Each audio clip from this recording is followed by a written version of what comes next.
Bismillahirrahmanirrahim. Assalamualaikum warahmatullahi wabarakatuh.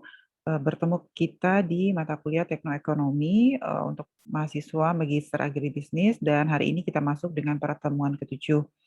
Hari ini perkuliahan dilaksanakan dengan metode asinkron sehingga mahasiswa diminta untuk mempelajari dan menonton video pembelajaran yang telah disiapkan, dan setelahnya mahasiswa akan diminta untuk mengerjakan kuis yang telah disiapkan di e-learning. Hari ini materi yang saya sampaikan terkait dengan aspek-aspek kajian yang akan dibahas di dalam proposal analisis kelayakan agribisnis ya. Jadi saya mohon izin share screen terlebih dahulu. Nah, ini adalah materi perkuliahan kita hari ini, yaitu materi kuliah ke-7 terkait dengan aspek kajian dalam studi kelayakan usaha agribisnis. Jadi karena kita berada di program studi agribisnis, maka aspek kajian yang akan kita bahas lebih banyak ditujukan untuk usaha-usaha agribisnis. Nah, ketika kita menyusun proposal kelayakan usaha, maka ada beberapa aspek yang seharusnya masuk di dalam sebuah proposal kelayakan usaha. Jadi tidak hanya aspek finansial saja yang seharusnya masuk di dalam proposal kelayakan usaha, tetapi ada juga aspek-aspek lain yang berkaitan dengan kajian tersebut. Oke. Oke, secara umum sebetulnya ada 7 aspek yang biasanya akan masuk di dalam analisis kelayakan usaha atau di dalam bisnis plan agribisnis. Yang aspek yang pertama yang biasanya masuk adalah aspek yuridis atau aspek hukum. Lalu yang kedua adalah aspek teknis dan teknologi. Aspek teknis dan teknologi ini dalam beberapa buku teks itu kadang-kadang disebut juga dengan aspek produksi dan teknologi. Kemudian aspek pasar dan pemasaran ya. Lalu aspek finansial sebetulnya sudah banyak dibahas oleh Pak Mariadi.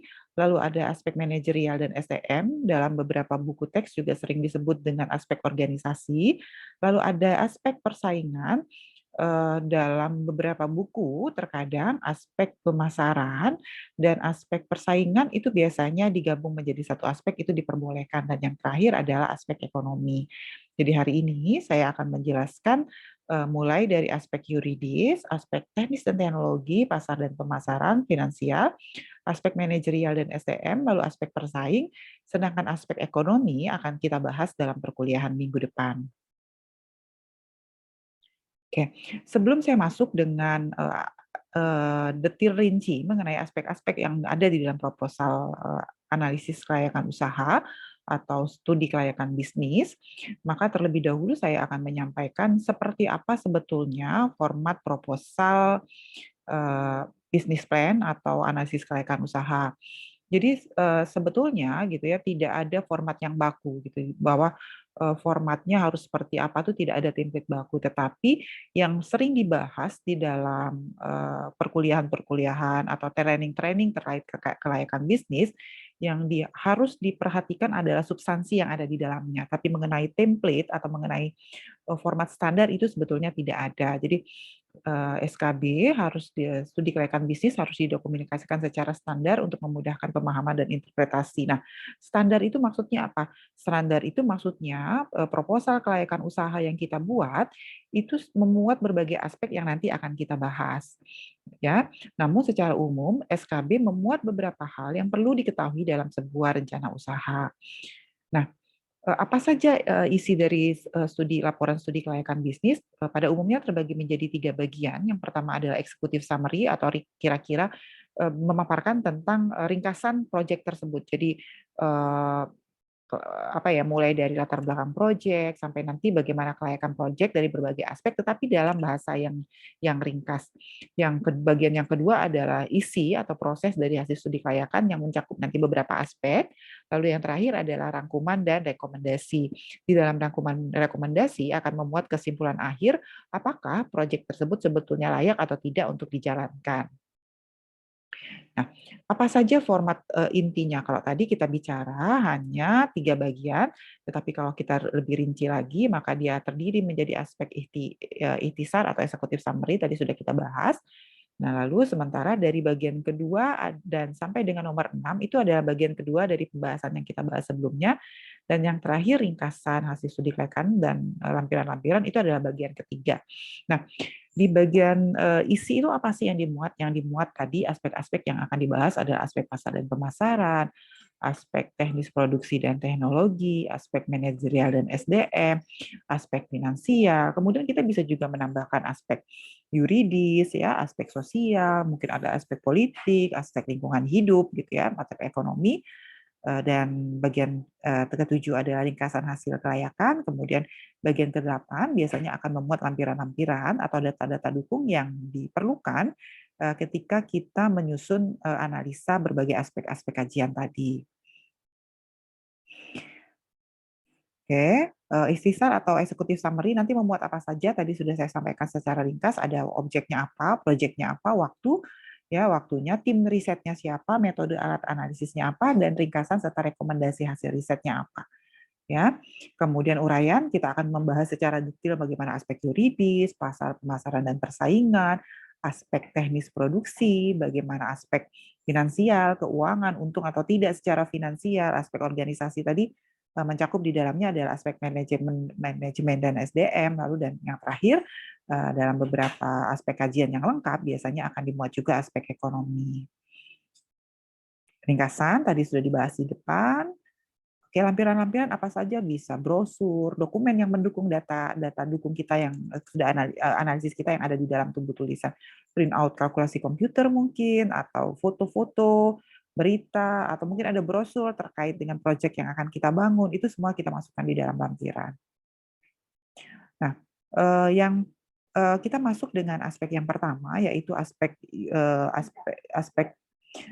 yuridis. Aspek ini meliputi kelengkapan dokumen, jadi persyaratan-persyaratan administrasi dan hukum ketika kita ingin mendirikan usaha. Jadi misalnya kalau misalnya perlu badan usaha, ketika kita mau membuat sebuah badan usaha, mungkin kita perlu legalitas formal, ya izin, sertifikat tanah, kemudian surat izin usaha, ya. Jadi itulah yang dimaksud dengan aspek yuridis. Jadi apa saja tadi sudah disampaikan, yang dimuat itu adalah pelaku bisnisnya siapa.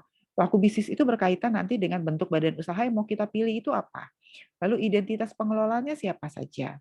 Ya, lalu disampaikan juga di aspek yuridis, bisnis yang mau dijalankan ini bisnis apa sih sebetulnya gitu ya. Lokasinya di mana, waktu mau mulainya kapan, berapa lama bisnis ini bisa berjalan. Lalu bisa disampaikan juga perizinan surat izin tempat usaha, sertifikat tanah mungkin, kemudian nilai bangunan dan sebagainya, dan bahkan untuk beberapa proyek besar biasanya memerlukan surat izin dari pemerintah dan juga masyarakat sekitar. Nah, terkait dengan aspek juridis, maka kita perlu memahami terlebih dahulu bentuk usaha yang mau kita bangun seperti apa. Nah, kita tidak bisa menentukan bentuk usaha kita seperti apa kalau kita tidak mengetahui karakteristik dari berbagai bentuk usaha yang ada di Indonesia. Tapi ini sebetulnya sudah sering dipelajari, jadi pasti di SMA dipelajari, di S1 dipelajari, gitu ya. Misalnya bentuk perseorangan, itu syarat mau membuat perusahaan perseorangan itu syaratnya apa sih gitu ya.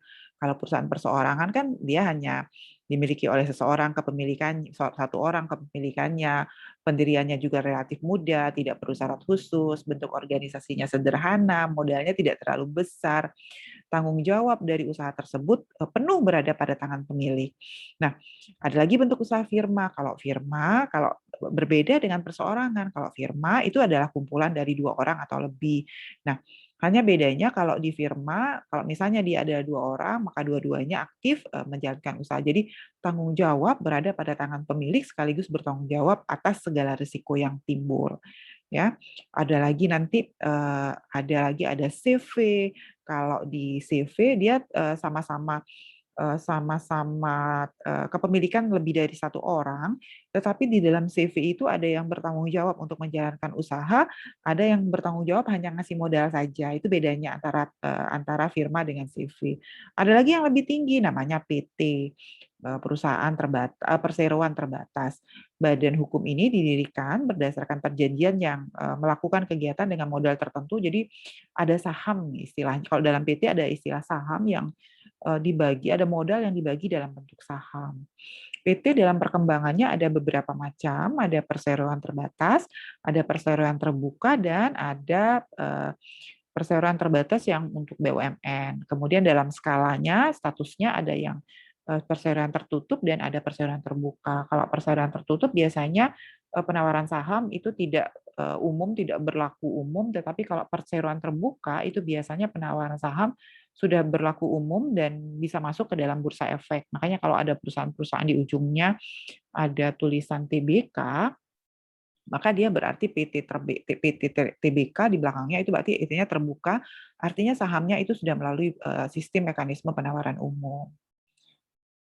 Lalu ada juga ini modal di dalam persaingan terbatas, ada modal dasar, ada modal ditempatkan, ada modal setor, ada syaratnya juga. Kalau PT syaratnya banyak sekali, pendirinya sekurang-kurang 2 orang, ditetapkan dengan akte notaris, kemudian mencantumkan nama PT, ada mendapat pengesahan dari dari Kementerian Kehakiman gitu ya, ada berita negara, pokoknya banyak, ada modal sekurang-kurangnya banyak sekali kalau PT itu. Ya. Nah, kemudian ada juga perusahaan negara. Jadi pemerintah itu juga boleh mendirikan perusahaan. Kalau di tingkat nasional maka namanya perusahaan negara, tetapi kalau di tingkat daerah maka nanti namanya perusahaan daerah. Nah, perusahaan negara itu ada beberapa macam, ada Perjan. Perjan itu contohnya PT KAI ya, Kereta Api Indonesia itu adalah perusahaan jawatan. Ada Perum. Perum itu contohnya Perum Peruri, perusahaan umum percetakan uang Republik Indonesia, Peruri. Ada PT Persero. Persero itu misalnya Bank Mandiri, PT Semen Batu Raja, PT Pusri, itu Persero. Jadi negara secara nasional sebuah pemerintahan itu sebetulnya jadi bisa mendirikan perusahaan. Ada lagi tadi perusahaan daerah, kebalikan dari perusahaan negara dimiliki oleh negara, maka kalau perusahaan negara, daerah berarti dimiliki oleh pemerintah provinsi atau kabupaten. Ada juga yayasan. Yayasan ini sebetulnya suatu bentuk badan usaha juga, tapi cenderung tidak mengambil keuntungan secara finansial karena punya misi-misi sosial yang harus dicapai. Lalu ada koperasi, badan hukum yang beranggotakan orang, atau badan hukum koperasi yang berlandaskan pada prinsip-prinsip koperasi. Jadi kalau di perkebunan kelapa sawit, rata-rata kalau dia bentuknya peer biasanya sudah ada koperasi. Jadi itu nanti yang akan dibahas, di depan saya sudah sampaikan apa yang akan dibahas di dalam aspek yuridis. Nah, yang kedua, kita masuk dengan aspek teknis dan teknologis. Ketika kita bicara teknis dan teknologi, tentu saja yang akan dibahas adalah bagaimana mekanisme produksi barang itu dihasilkan. Ya, jadi, bagaimana mesinnya bekerja, mesinnya dapat dari mana, bagaimana pekerja bisa menjalankan mesinnya, mungkin kalau untuk pabrik besar, layout pabriknya seperti apa, kemudian si pengusaha juga harus paham proses produksinya seperti apa gitu ya, bahan bakunya dapat dari mana, berapa banyak tenaga kerjanya, berapa banyak yang diperlukan di pabrik, ya. Kemudian kapasitas produksi. Jadi itu menyangkut dengan aspek teknis dan teknologi. Jadi aspek teknis dan teknologi juga masuk di dalam salah satu aspek kajian di dalam menyusun kelayakan usaha. Nah, satu hal yang juga penting ketika kita bicara kelayakan usaha dari sisi aspek produksi, kenapa dia masuk ke dalam aspek kajian? Karena kalau si calon investor atau calon pengusahanya gitu tidak memahami aspek produksi, jadi bagaimana produksinya bisa berjalan dengan baik. Jadi penjelasan mengenai aspek teknis dan produksi di dalam proposal kelayakan usaha itu penting untuk menunjukkan bahwa secara teknis ya secara teknis orang yang akan menjalankan usaha itu memahami bagaimana sebetulnya usahanya akan berjalan.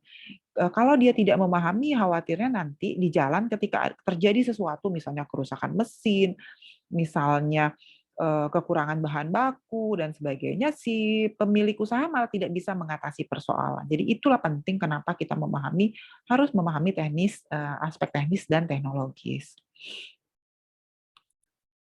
Oke, atau kalau kita mau lebih detail ya, kalau tadi kan hanya umum saja, apa sebetulnya yang dibahas dari aspek teknis dan produksi? Yang pertama adalah lokasi.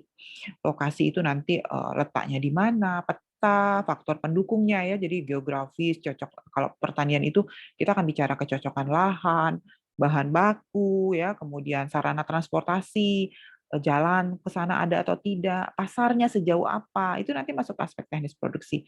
Lahan, nah tadi kalau kita bahas satu-satu, kemudian lahan. Kalau kita bicara lahan ya, Kalau kita bicara lahan, apa yang dilihat dari lahan? Luas lahannya berapa? Statusnya apa? Kalau kita bicara bangunan, apa yang akan dibahas? Ukuran bangunannya, bentuknya, manfaatnya buat apa, gitu ya. Kemudian peralatan, untuk apa aja, ketersediaan peralatan, kapasitas mesinnya berapa, harganya, terus beli beli mesinnya dari mana.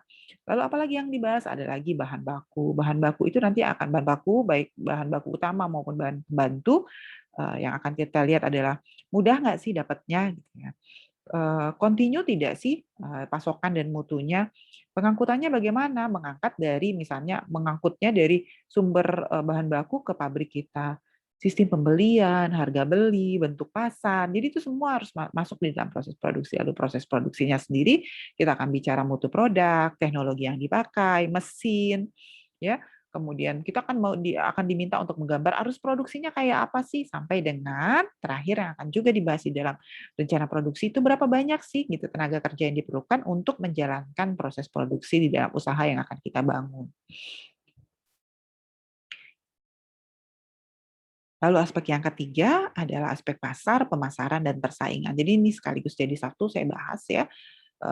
Apa sih aspek pasar? Aspek pasar sendiri sebetulnya adalah analisis tentang karakteristik konsumen, peluang, dan risiko dalam pasar yang akan dimasuki. Ada hal-hal, apa ya, beberapa beberapa indikator gitu yang penting ketika kita bicara aspek pasar. Yang pertama adalah kondisi pasar saat ini kayak apa sih? Apa sih yang berkaitan dengan kondisi pasar saat ini? Yang berkaitan dengan kondisi pasar saat ini itu adalah permintaan dan penawaran produknya seperti apa, ya. Lalu perkembangan harganya bagaimana selama 3 tahun? Harganya naik terus atau justru turun gitu? Kalau harganya naik terus berarti harapannya ada indikasi terjadi kekurangan permintaan di pasar. Karakteristik konsumen yang dituju apa sih gitu ya. Jadi ini produk kita buat siapa sih gitu ya. Jadi kita harus punya pasar yang jelas ketika kita akan menghasilkan produk. Nah, konsumen ini penting gitu. Jadi kalau kita pergi misalnya ini contoh salah satu usaha misalnya kalau kita pergi ke supermarket gitu ya, kita akan menemukan produk misalnya pasta gigi gitu ya di pasar itu. Pasta gigi itu gitu ya, ada berbagai macam merek dagang. Ada Pepsodent, ada Ciptaden, ada apa ya, pokoknya macam-macam banyak sekali. Nanti Pepsodent sendiri ada sekarang ada pakai siwak, ada cengkeh, ada, peppermint, macam-macam bentuknya. Ada yang ukurannya kecil, ada ukurannya besar, itu baru pasta pasta gigi. Tapi padahal kalau kita lihat di belakang antara Pepsodent dengan Ciptaden itu ternyata kalau dicek, ternyata perusahaan yang menghasilkan sama loh, Unilever. Nah, kenapa sih gitu ya? Kenapa sih Unilever gitu, sebuah perusahaan yang sudah begitu besar harus repot-repot gitu ya melakukan diversifikasi produk. Jadi sampai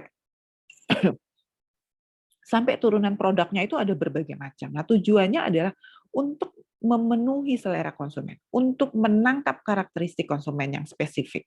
Jadi sedemikian sedemikian rincinya PT Unilever memiliki analisis atau melakukan analisis terhadap target pasar sehingga mereka bisa menghasilkan produk dengan berbagai jenis merek, dengan berbagai berbagai jenis spesifikasi substansi kimia di dalamnya, juga berbagai macam spesifikasi manfaat, bahkan berbagai macam ukuran, ya. Jadi itu yang kita masuk dengan kita kita kita dapat apa ya tentang kondisi pasar saat ini. Kemudian kita juga diminta untuk mengetahui konsumen yang kira-kira beli produk kita ini siapa aja sih konsumen potensialnya. Kemudian ada nggak sih kebijakan pemerintah yang berpihak kepada usaha kita, gitu ya. Itu harus kita data. Nah, yang kedua adalah kondisi pemasaran. Kondisi pemasaran itu biasanya berkaitan dengan mungkin tidak sih ke depan itu ada perubahan permintaan, ada perubahan penawaran, atau justru ada perubahan selera konsumen. Dan yang terakhir biasanya kita akan diminta untuk menghitung potensi pasar, ya. Nah, sehingga apa sih tujuan kenapa di dalam proposal, analisis kelayakan usaha, agribisnis itu kita harus memasukkan aspek pasar, pemasaran dan persaingan. Pertama, karena kita ingin memaksimumkan konsumsi. Jadi konsumen itu kalau bisa konsumsinya maksimum. Yang kedua, kita ingin memaksimumkan kepuasan konsumen. Yang ketiga, kita memaksimumkan pilihan atau ragam produk gitu, walaupun kadang-kadang konsumennya juga jadi bingung gitu, ini mau beli yang besar atau mau beli yang kecil, mau mau beli yang, cengkeh atau yang siwak misalnya gitu, mau beli Ciptaden atau beli Pepsodent gitu ya, jadi memaksimumkan pilihan. lalu memaksimumkan mutu produk artinya mereka punya berbagai macam kategori produk yang penting ya. Lalu apalagi kalau misalnya pilihannya banyak, maka mereka bisa meningkatkan volume penjualan tentu saja karena bisa menangkap berbagai selera konsumen yang berbeda. Lalu menguasai pasar dalam menghadapi pesaing, lalu memenuhi kebutuhan akan suatu produk dan jasa, dan memenuhi keinginan pelanggan atas produk. Jadi ketika misalnya PT Unilever mengeluarkan produk gitu ya, pasta gigi dengan aroma dengan kandungan siwak, itu sebetulnya dalam rangka menangkap selera konsumen. Nah, ketika kita bicara tentang produk, karena kan nanti kita produk-produk yang akan kita pasarkan itu tidak bisa begitu kita selesai produksi kemudian langsung meluncur, kemudian langsung naik, langsung dikenal, tentu tidak. Tentu saja ketika kita bicara produk, produk itu punya life cycle. Jadi ada produk life cycle. Jadi produk-produk yang baru pertama kali masuk pasar itu biasanya dia masuk namanya introduction. Nah, ketika fase introduction, maka biasanya yang dilakukan oleh produsen itu adalah melakukan strategi harga dan strategi promosi. Jadi promosinya besar-besaran sampai ada di televisi, harganya beli satu dapat satu gitu ya. Itu introduction produknya. Ketika produknya sudah mulai bertumbuh, apa yang dilakukan oleh produsen biasanya? Produsen tidak lagi melakukan strategi price dan promotion, tapi melakukan strategi place. Jadi kalau awalnya pasarnya masih terbatas gitu, selanjutnya kita bisa menemui produk tersebut di banyak tempat. Lalu maturity berarti produknya matang, dan terakhir kita harus mengakui bahwa produk itu apapun pasti akan mengalami decline. Nah, untuk menghindari terjadinya decline of product inilah, maka kita harus terus melakukan jadi analisis kelayakan usaha itu sebetulnya adalah a continue process, jadi proses yang terus menerus.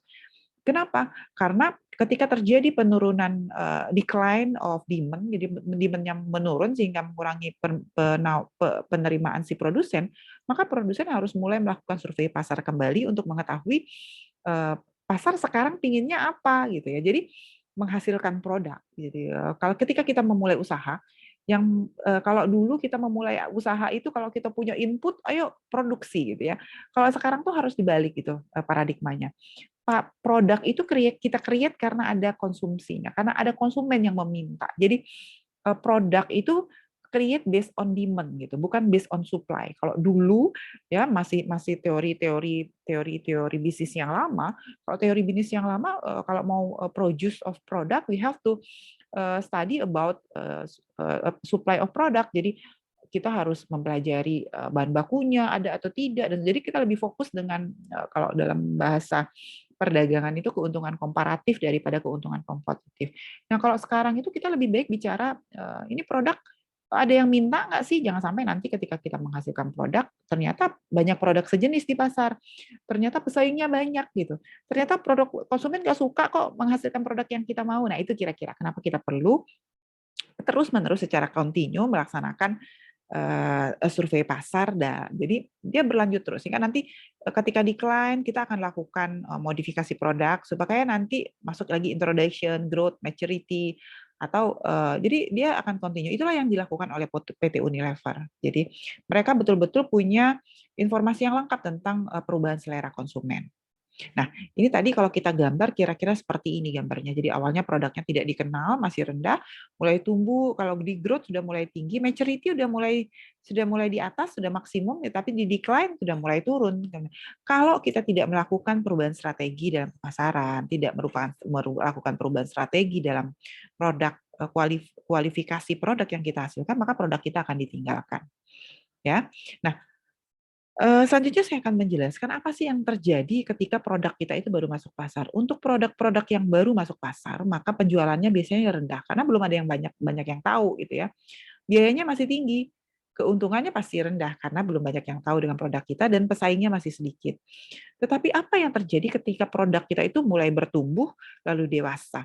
Tentu saja ketika produk kita sudah mulai bertumbuh, maka penjualannya sudah naik, biayanya sudah mulai turun. Ingat ya, kalau makin banyak produk yang kita hasilkan, biaya rata-ratanya makin turun. Keuntungannya naik, pesaingnya sudah mulai ada tuh, karena sudah ada usaha-usaha lain yang mulai melirik, oh ini usaha pengolahan jamur tiram food frozen jamur tiram ini ternyata menguntungkan. Oh, udah mulai nih ada pesaing kan gitu ya. Lalu dewasa, ketika dewasa penjualannya sudah mencapai puncak, biayanya rendah gitu ya, karena produksinya tinggi, maka biaya rata-ratanya rendah, keuntungannya tentu saja tinggi, tapi pesaingnya udah makin banyak. Nah, dengan banyaknya pesaing, maka kita harus mulai merubah strategi. Bisa melakukan perubahan terhadap strategi, modifikasi terhadap strategi terhadap produk yang dihasilkan, bisa juga melakukan perubahan strategi pemasaran. Kenapa? Karena ketika fase decline, fase penurunan, penjualannya turun, biayanya rendah, keuntungannya turun, dan pesaingnya juga sudah mulai turun. Nah, ini semua nanti dibahas di analisis kelayakan usaha. Lalu ketika kita bicara aspek pasar, ada 3 yang akan dibahas di dalam aspek pasar. Ada segmented, ada targeting, ada positioning. Segment itu siapa sih? Segmented itu maksudnya produk kita ini secara spesifik mau buat siapa sih gitu ya, supaya jangan nanti ini ketika kita menghasilkan produk di pasar itu nggak jelas produknya buat siapa. Lalu targeted itu kita bicara ukuran dan pertumbuhan segmen yang akan kita tuju tadi berapa banyak, kemudian kira-kira pertumbuhannya berapa. Lalu positioning itu kita bicara tentang keunggulan kompetitif. Tadi saya sampaikan di depan, kalau kita when we want to prepare a business gitu ya, maka kita harus mulai dengan adanya permintaan konsumen. Jadi ada pasar yang menginginkan, baru kita hasilkan produk. Nah, ketika kita menghasilkan produk berdasarkan permintaan pasar, maka kita sebetulnya secara tidak langsung sudah bicara tentang keunggulan kompetitif, walaupun tidak sesederhana itu ya keunggulan kompetitif itu. Nah, satu juga yang paling penting ketika kita memasarkan produk itu adalah bauran pemasaran, marketing mix.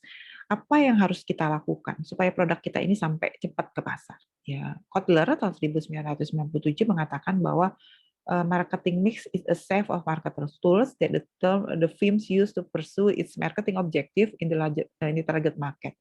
Jadi adalah berbagai campuran pemasaran, bercampuran kegiatan pemasaran yang kita gunakan untuk mencapai target pasar. Bauran pemasaran adalah sejumlah alat pemasaran yang digunakan perusahaan untuk meyakinkan objek pemasaran atau target pasar yang dituju. Nah, kalau sebelumnya kita memahami bahwa marketing mix itu ada 4, price, product, promotion, and place. But sekarang marketing mix itu udah 7 loh. Jadi jangan lagi bicara apalagi untuk di level S2, jangan lagi bicara marketing mix ada 4 gitu ya, 7. Apa itu? Price, oke, sama. Product, oke, masuk. Promotion, place, and then people, orang. Jadi ada orang yang menggerakkan. Kita nggak bisa bicara marketing ini kalau nggak ada orang. Ada proses yang harus kita pahami, dan yang ketujuh adalah lingkungan. Physical environment, ada lingkungan ya. Jadi ya kalau kita gambar seperti ini kira-kira gambar marketing mix-nya, produk, price, promotion, place, people, process, and physical evidence atau lingkungan. Nah, apa sih strategi marketing mix? Kalau yang strategi produk, strategi harga, strategi place, strategi promosi ini sering dibahas nih. Saya nggak akan bahas dulu. Jadi strategi produk itu berarti logonya, motonya, mereknya, bentuknya, kemasannya itu produk. Ya, kalau harga itu untuk apa sih?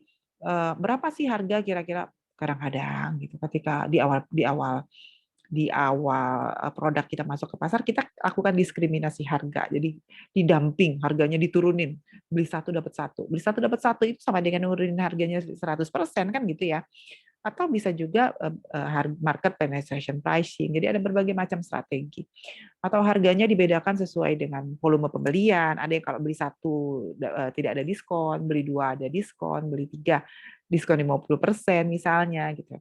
Lalu yang ketiga place. Place itu kita bicara distribution, di mana kita bisa memasarkan produk yang akan kita hasilkan. Dan yang terakhir, yang keempat, bukan yang terakhir, yang keempat adalah strategi promosi. Apa upaya yang kita lakukan supaya produk kita yang baru masuk itu bisa dikenal di pasar? Kita masuk ke 3 strategi tambahannya. Strategi yang pertama adalah people. Nah, ini penting, jangan sampai kita bicara mau memasarkan produk, tapi people-nya nggak di treatment, tidak di manage gitu ya. People itu siapa sih maksudnya? Employee, karyawannya, manajemennya, pimpinannya. Ya, siapa lagi sih people? Culture-nya, budaya masyarakatnya, customer service-nya kayak apa? Itu semua masuk ke dalam people. Ya, Kemudian ada proses. Proses ini penting, tadi saya sudah sampaikan di depan sebagai salah satu faktor yang mempengaruhi marketing. Ya, biasanya dia relevan dengan jasa kalau proses misalnya bagaimana perusahaan travel gitu di masa sekarang itu harus melakukan perubahan strategi pemasaran gitu ya supaya produk mereka tetap laku. Jadi sekarang kalau kita mau pergi ke Turki, ada istilah virtual travel. Jadi perusahaan-perusahaan travel sudah harus mulai melakukan apa ya diversifikasi terhadap produk-produk yang mereka hasilkan. Berkunjung ke Turki tidak harus naik pesawat kemudian sampai ke negara Turki, tetapi we can travel to Turki dengan virtual traveling gitu ya. Lalu yang terakhir, yang ketujuh itu adalah physical evidence atau pengaruh lingkungan. Suasana kenapa? Karena kondisi lingkungan itu akan mempengaruhi suasana hati ketika kita belanja, ketika si konsumennya belanja. Mau kayak apa sih? Mau cerdas, mau lusuh gitu ya. Mau produk yang trendy, modern atau kuno gitu kan. Kan ada beberapa produk yang memang diproduksi dalam kondisi vintage gitu ya. Itu tergantung pada pasar yang akan dihasilkan. Misalnya kalau piring-piring yang ada di dinding, yang kalau ibu-ibu suka beli piring misalnya di dinding, itu kan memang dibuat secara memang sengaja diproduksi dengan dekat kesan vintage, kesan kuno gitu ya. Kemudian suasana misalnya kalau kita perlu tempat gitu ya untuk berjualan gitu ya, maka mau terang atau mau gelap gitu. Walaupun sekarang kalau kita mau membuka usaha tuh tidak perlu punya tempat gitu ya, tidak tidak tidak syarat mutlak gitu. Mau romantis, mau kasar, mau bersih, kotor, tidak terawat, mau pakai musik atau tidak, smell-nya bagaimana, suasananya, mau aroma kopi gitu ya. Kalau di kafe kopi kita buat aromanya aroma kopi misalnya, di warung durian aroma durian dan sebagainya. Dan itu jadi 7P. Jadi ada 3 yang tambahan, ada people, process, and physical evidence. Nah, ketika kita ingin memasarkan produk, maka kita berhadapan dengan pasar dan pemasar. Pasar itu siapa sih? Pasar itu sekelompok pembeli aktual atau potensial dari satu produk atau jasa. Pemasar tuh siapa? Pemasar adalah penjual yang memahami kebutuhan dan keinginan dari dan memilih pasar yang dapat dilayani dengan baik. Nah, ini adalah contoh sistem pemasaran sederhana. Kalau sistem pemasaran sederhana dari kelompok, dari usaha langsung nyampe ke pasar, langsung nyampe ke konsumen. Sederhana gitu, jadi langsung pemasarannya.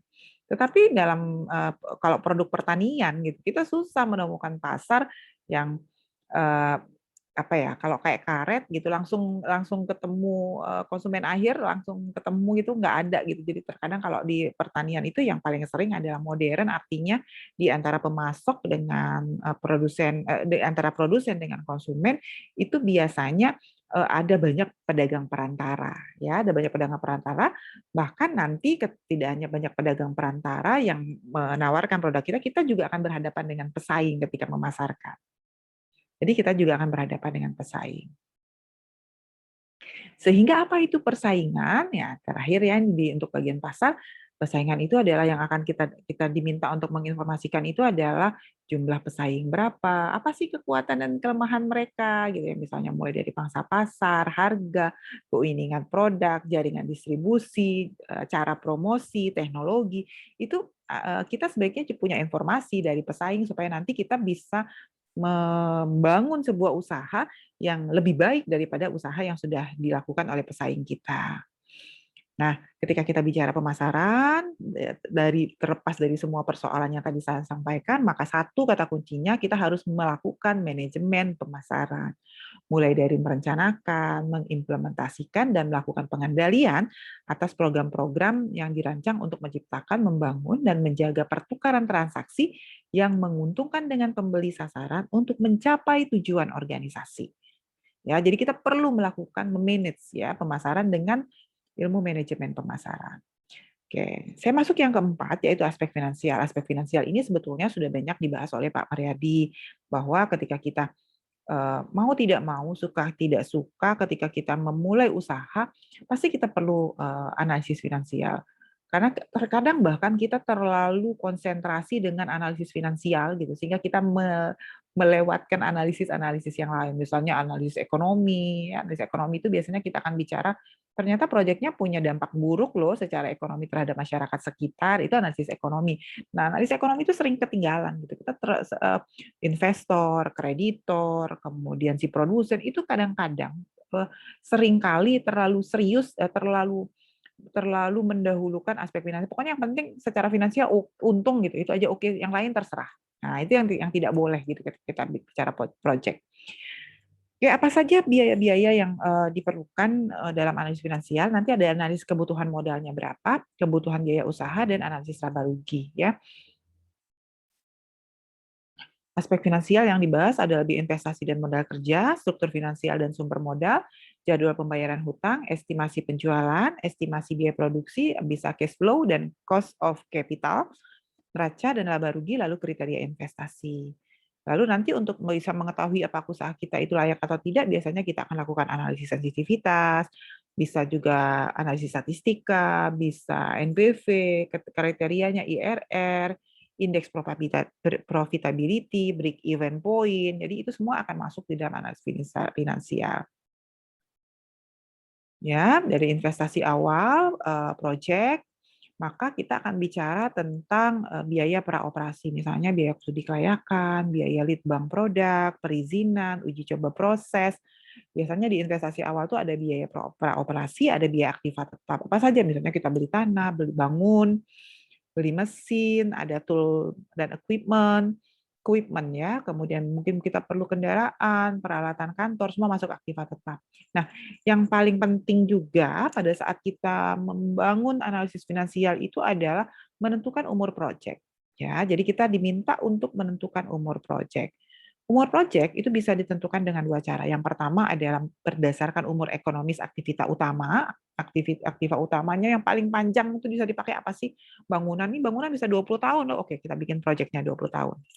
Atau bisa juga umur ekonomis aktiva yang nilainya paling tinggi. Misalnya nih, saya buka perkebunan kelapa sawit. Kalau saya buka perkebunan kelapa sawit, maka yang saya lihat itu umur ekonomisnya berdasarkan umur kelapa sawit. Kelapa sawit umurnya 25 tahun. Maka saya akan gunakan analisis finansial saya itu nanti selama 25 tahun. Begitu juga misalnya karet gitu ya, itu 25 tahun. Kalau akasia mungkin 10 tahun sudah analisis kelayakannya. Jadi tergantung umur ekonomis project. Cash flow atau arus kas, nanti ada arus kas inflow, ada arus kas outflow. Ini sudah dibahas di Pak Mariadi, saya lihat di perkuliahan ke-5 ya. Jadi ada inflow berarti semua yang masuk ya. Kalau outflow semua kas uang-uang yang keluar.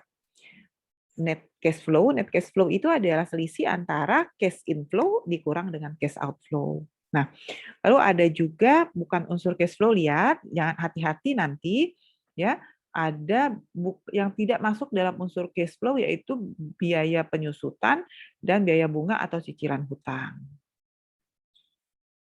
Nah, lalu ketika kita membuat analisis kelayakan, maka biasanya kita diminta untuk menentukan cost of capital. Cost of capital digunakan untuk menentukan biaya real yang harus ditanggung oleh usaha agribisnis. Untuk memperoleh datanya biasanya kita ambil dari sumber-sumber tertentu.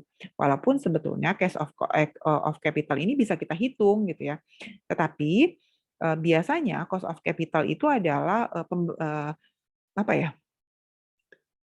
Seperti opportunity cost gitu. Jadi kalau misalnya saya punya uang 100 juta gitu ya, maka saya punya dua alternatif untuk kegiatan saya itu.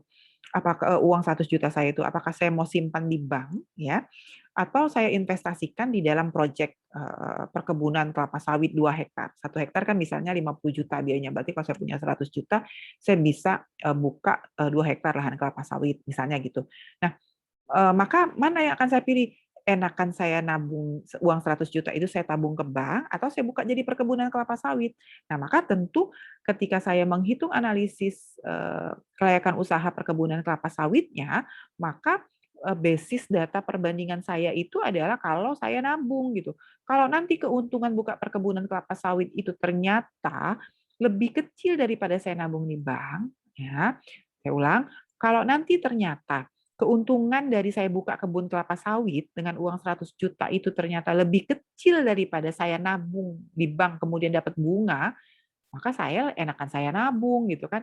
Ngapain saya harus repot-repot buka perkebunan kelapa sawit, toh dengan nabung di bank tidak ngapa-ngapain saya dapat bunga. Nah, itulah yang menyebabkan kenapa cost of capital itu lebih sering yang digunakan itu lebih sering dengan menggunakan tingkat bunga sebagai perbandingannya.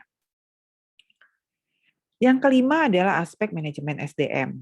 Saya yakin sudah memahami apa sih aspek manajemen SDM ini adalah aspek organisasi yang menganalisis tentang jumlah dan kualitas SDM. Jadi di dalamnya nanti ada schedule kerja, ya. Nah ini, jadi nanti di dalamnya ada rincian sebelum pada saat masa konstruksi, ada rincian tugas, urutan kerja, waktu, kemudian pembagian kerja, bagan kerjanya, ya. Pada masa operasi berarti kegiatannya sudah berjalan, apa yang dilakukan oleh yang dijelaskan di dalam aspek manajemen dan SDM, description-nya, job specification, kemudian struktur organisasinya, kemudian berapa orang jumlah pekerjanya, imbalannya berapa, gitu. Itu yang akan masuk di dalam aspek manajemen dan SDM atau aspek organisasi.